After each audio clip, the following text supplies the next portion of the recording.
نزله احمد عرابي المهندسين من على الدائري الباص دخل في البلكونه. يعني تصدق او لا تصدق، اللي انت شايفه ده مشهد حقيقي، مش AI ابدا، مش مشهد مجتزأ من فيلم، مش فيلم رعب ولا اكشن ولا اي حاجه.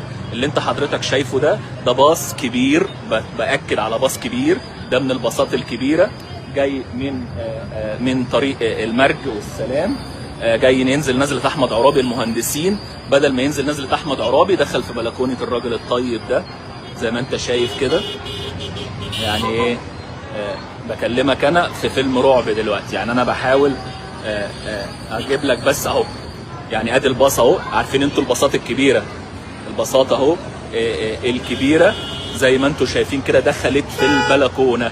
والله دخلت في البلكونه. الكلام ده فين لمن يهمه الامر واللي بيسمعنا واللي عايز ينقذ اهالي المنطقه من حول.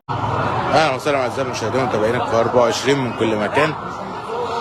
اصطدام اتوبيس بنزله احمد عرابي مما ادى الى سقوطه من اعلى الكوبري زي ما حضراتكم شايفين.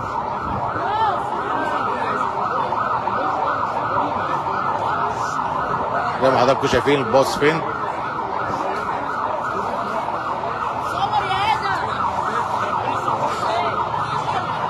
طبعا حالة ذعر بين الاهالي.